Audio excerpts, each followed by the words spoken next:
The email came in that morning, which meant I read it while standing in my kitchen in one sock, waiting for my coffee machine to stop sounding like it was choking. The subject line was important resident safety order that usually meant the elevator was broken again, or someone had left chicken bones in the laundry room sink, or the landlord had discovered a new way to blame us for the mold. But this one was different. Dear residents, until further notice, please do not use your door viewer peephole after 9 p.m. If someone knocks after this time, please call the front desk. Do not visually confirm through the peephole. Thank you, the Marwick Residences. I sent a screenshot to Natalie. She replied, Girl, what kind of Scooby-Doo-ass building do you live in? The Marwick is old in the way landlords call historic when, in reality, they just want to charge more. My hallway smells like dust, carpet cleaner, and something that might have been canned soup in 1987. The elevator makes a sound like it is remembering a traumatic event every time it reaches the 4th floor, if it ever makes it there. So honestly, the peephole thing barely made the top 5. I live alone in 6C. It's my first apartment after college. 1 pan, 2 mugs, couch from Facebook Marketplace, mattress on an actual bed frame. My front door faces a long beige hallway with 5 other units and a framed sailboat print that has been crooked since I moved in. Through the peephole, the hallway bends into a little fisheye world. Carpet, elevator, sailboat, the occasional neighbor holding takeout. I use the peephole constantly. Everyone does, right? You hear a knock, you look. That is what the peephole is for. At 9:42 that night, someone knocked. 3 taps. Soft.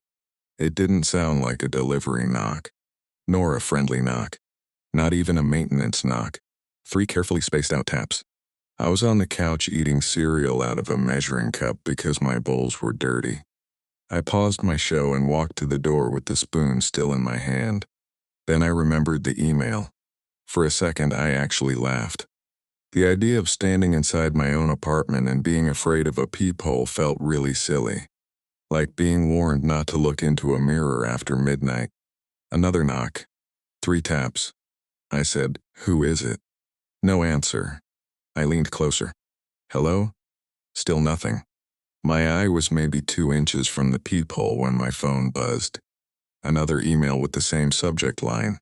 Important resident safety order. This one said, residents are reminded not to use their door viewers after 9 p.m. If you have already looked tonight, remain inside your unit and do not answer the door. I stared at it. Then, from the other side of my door, someone whispered, Don't worry, you haven't looked yet. I backed up so fast I hit the little table by the door and knocked my keys to the floor. I called the front desk. Voicemail. I called Natalie. No answer. The knocking started again while the phone rang. 3 taps. Pause. 3 taps. Pause. I called 911. I don't know what happened. I might have hit the wrong thing. Maybe the building's intercom app glitched. My hands were definitely shaking too much. But the call connected to the front desk. A woman answered. Good evening, thank you for calling the Marwick Residences. Her voice sounded normal and bored. There's someone outside my door, I said. What unit? 6C. A pause. Then she said, Have you used your peephole tonight? No. Are you sure? Yep. The knocking stopped. The woman exhaled. Then don't start now, she said. What's going on? Do you live alone? I always hated that question. Why? Do you live alone? I didn't answer. There was paper shuffling on her end like she was looking through a folder. Then she said, Please move away from your door. Who's out there? Maintenance has been notified. At night. It's almost 10. Please move away from your door. What's the maintenance code? Silence. Every work order in our building had a code. They used it for everything. Leaky sink. Broken outlet. That one time a raccoon got into the trash room. Maintenance always gave the code before entering. The woman said, Excuse me? The work order code, I said. If maintenance is coming, what's the code? Another pause. Then she hung up. That was when Natalie called me back. Before I could say anything, she said, Are you home right now? Yeah. Can you lock your bedroom door? My stomach dropped. What? Why? Is your bedroom door locked? No. Why? I need you to listen. And try not to freak out. I got pictures from your number. I looked at my phone. Our text thread was open. The last thing I had sent her was the screenshot of the email that morning. What pictures? They look really old, she said. Like from earlier today. Or yesterday. I don't know. They show you in your room. I turned toward my bedroom. Its door was open. The room was dark except for the street light bleeding through the blinds. From my room? My voice rose at the last word. I know, she said. My phone buzzed. A picture came through. Me standing beside my bed in an old t-shirt folding laundry. The angle was high.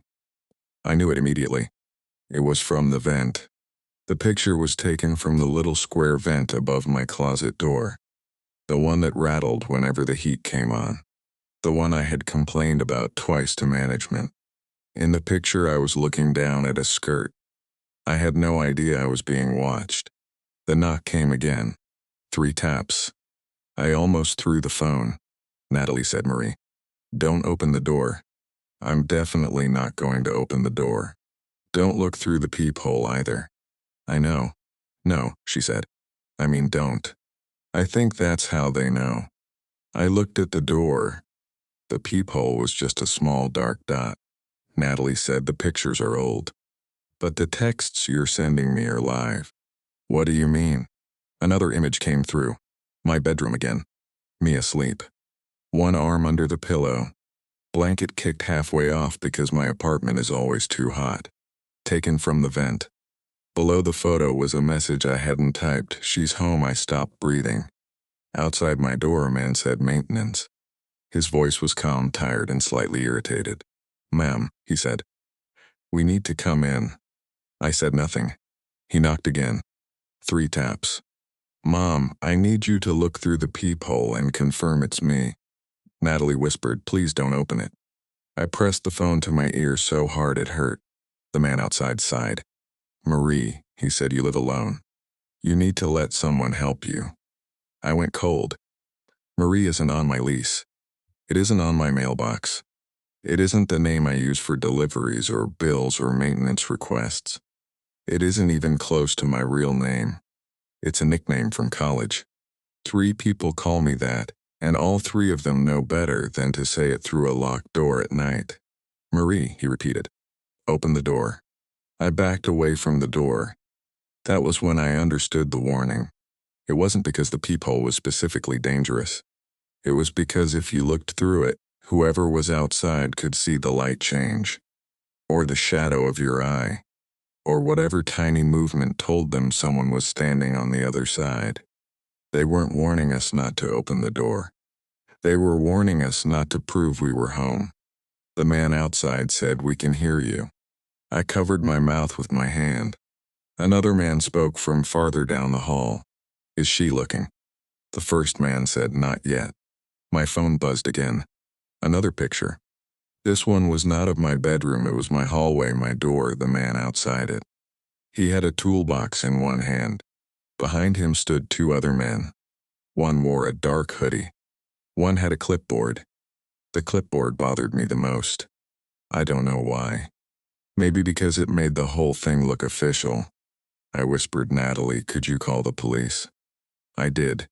When? 2 minutes ago. How far? I don't know. There was another knock. 3 taps. Then the man said, don't make this difficult. The doorknob turned slowly. Once to the left. Once to the right. Then it stopped. I had locked it, with the deadbolt too. I'd never loved myself more than I did in that moment. The man outside said, good girl. Like he was pleased, then something metal slid into the lock. I ran to the kitchen and grabbed a chair, wedging it under the knob even though I knew that mostly worked in movies. Then I dragged the little table over. Then my laundry basket. Then the broken floor lamp I kept meaning to throw away. The man outside said, Marie. I didn't answer. I know you're scared. I stayed quiet. That's okay, he said. Women get scared. My skin went cold. Then he said, you should have just looked when we knocked. The lock clicked. Not all the way. Just enough. Natalie was crying now. Marie, get out the window. I'm on the 6th floor. Fire escape? Other side of the building. Bedroom window? No. I looked toward my bedroom. The vent above the closet was dark. I had never noticed how much it looked like a mouth. My phone buzzed again. Another picture. This one showed my bedroom from the vent. Empty bed. Open door. And at the very bottom of the frame, just visible in the hallway mirror, the reflection of a man standing inside my apartment. I turned around. No one. Nothing. Only the hallway. Only the bedroom door. Only the vent. The man outside laughed softly. Then he said through the door, "Check the closet." I am not checking the closet. I am sitting with my back against the kitchen cabinets, typing this with one hand while holding a knife in the other. My hand is shaking so badly that I keep hitting the wrong letters. The police are coming, I think. Natalie is still on the phone, I think. The men in the hallway have stopped knocking. A few minutes ago, something small slid under my door. A photograph. Not digital this time, but printed. I haven't touched it, but I can see it from here. It's a picture of me sitting exactly where I am sitting now. Back against the cabinets. Phone in one hand. Knife in the other. The angle is from above. From the kitchen vent. I picked it up. On the back, written in black marker, are 6 words. You locked him in with you.